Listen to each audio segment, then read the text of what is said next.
Yan ang tiyo kong kalbo, kalbo din oh. Sino yan? Sino yan? Sino yan? Sino yan? Wala.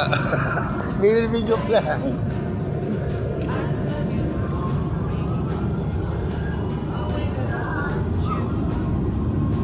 Kasama Chong dito.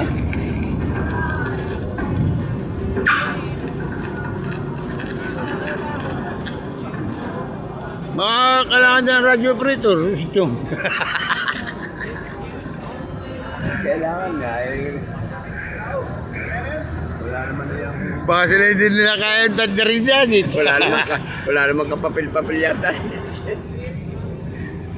Wala na yung sa Princess of Windita.